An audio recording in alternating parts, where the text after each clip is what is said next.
السلام علیکم جناب خالد اقبال کا سلام قبول کیجیے ڈائلاگ ود پروفیسر اکرم ایرانی۔ ہمارا آج کا موضوع ہے چائنا ایک طرف سے ترقی کر رہا ہے اور تیزی سے ایک معاشی طور پہ ابھرتی ہوئی ایک طاقت بن چکا ہے، دوسری طرف آلریڈی طاقت رکھنے والا ملک امریکہ ہے۔ ان دونوں کے درمیان ایک طرح سے رائیولری بھی ہے اور کمپٹیشن بھی ہے۔ اب دیکھنا یہ ہے کہ اس کمپٹیشن کے اثرات پاکستان پر کیا پڑتے ہیں، اس حوالے سے تجزیہ پیش کریں گے جناب پروفیسر اکرم ایرانی۔ ڈاکٹر صاحب، پاکستان کی مشکل یہ ہے کہ اس کے امریکہ کے ساتھ بھی دیرینہ تعلقات ہیں، ایسے ہی ہے۔ اور چائنا کے ساتھ بھی بہت اچھے تعلقات ہیں، اور ہم ان کے پڑوسی، چائنا کے پڑوسی بھی ہیں۔ چائنا جیسے آپ نے فرمایا ابھرتی ہوئی اقتصادی اور فوجی قوت بھی ہے۔ اب پاکستان کے اوپر اس کے اب دلچسپ بات یہ ہے کہ میں تھوڑی سی بات کرنے لگا ہوں ایسی جو شاید دوستوں کو پسند نہ آئے۔ اب آپ دیکھیے کہ پاکستان کو کس ملک کے ساتھ تعلقات میں نفع ہے۔ پاکستان کو تجارتی نفع دو ممالک کے ساتھ ہے، دو علاقے، ایک امریکہ کے ساتھ، ایک یورپی یونین کے ساتھ، یعنی برطانیہ اور یورپی یونین کے ساتھ پاکستان تجارتی فوائد ہیں، امریکہ کے ساتھ، اور وہی فوائد جو وہاں سے وہ لیتا ہے پاکستان چائنا کے ساتھ تجارت میں وہ گنوا دیتا ہے۔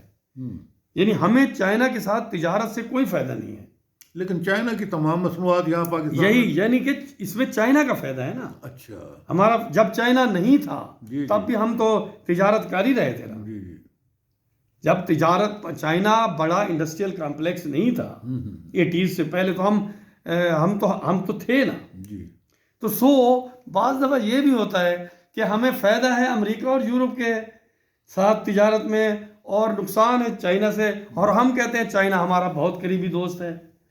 بھائی قریبی دوست وہ بھی ہیں جن سے آپ نفع اٹھا رہے ہیں، جیسے عرب ممالک ہیں۔ جی بالکل۔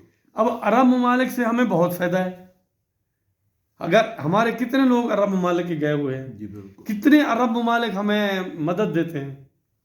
اگر ہم اپنے لوگوں سے پوچھیں وہ کہیں گے جی ایران بہت اچھا ہے۔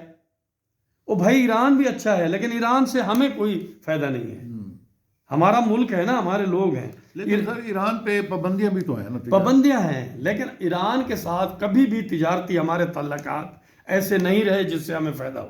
جب یہ مذہبی رہنما نہیں بھی آئے تھے تب بھی شاہ ایران جو ہے وہ بلوچستان میں مداخلت کرتے تھے۔ کہنے کا مقصد یہ ہے کہ چیزوں کو صحیح ڈائریکشن میں دیکھنا چاہیے، اور یہ رائیولری پاکستان کے دروازے پہ آ چکی ہے۔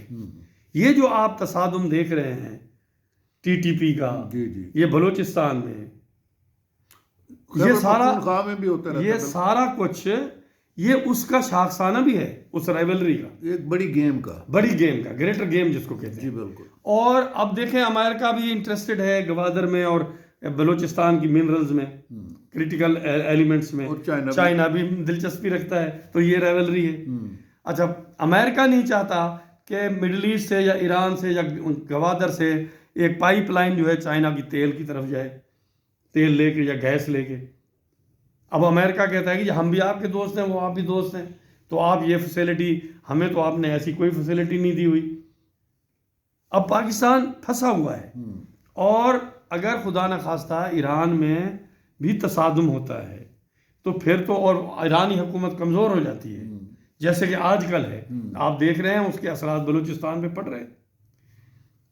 تو ایسے میں یعنی پاکستان جس طرح روس اور امریکہ کی رائیولری میں افغانستان پاکستان پھنس گئے تھے، اسی طرح خدشہ ہے کہ امریکہ اور چائنا کی رائیولری میں بھی پاکستان پھنستا ہی دھنستا ہی چلا جا رہا ہے۔ تو پاکستان کے فارن آفس کے لیے، پاکستان کے پالیسی میکرز کے لیے بہت گریٹ چیلنج ہے، اور اس کے لیے ہم التجا کریں گے حکومت سے یا پالیسی میکر سے کہ بھارت سے اپنے تعلقات بہتر کریں، تاکہ آپ کاؤنٹر تو کر سکیں۔ آپ دیکھیے بھارت کے ساتھ آپ کے اختلافات ہیں، تجارت بند نہ کریں۔ افغانستان کے ساتھ آپ کے اختلافات ہیں، وہ تو چلتے رہیں گے، ٹیررزم بھی چلتی رہے گی، تجارت کو بند نہ کریں، اس سے تو ہمیں فائدہ ہے۔ تو آپ اپنے فائدے کو بند نہ کریں۔ پاکستان کے انڈیا کے ساتھ تعلقات دونوں ممالک کو فائدہ ہے، اور افغانستان اور پاکستان کو بھی تعلقات باہمی۔ تو آپ یہ ٹیررزم ہے، یہ جھگڑا ہے، یہ چلتا رہے گا، مالی نقصان مت کریں، چونکہ پاکستان کی سب سے بڑی کمزوری مالیاتی کمزوری ہے۔ اس حوالے سے یہ بھی تو ہو سکتا ہے کہ حکومت پارلیمنٹ کے ذریعے کنسنسس کے ذریعے ایک اتفاق رائے پیدا کرے. اگر کچھ بن سکتا ہے تو کرے جی.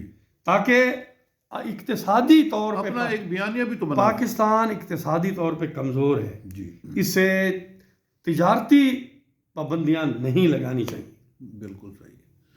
جی جناب، اسی مکالمے کے ساتھ اجازت دیجیے. اللہ حافظ.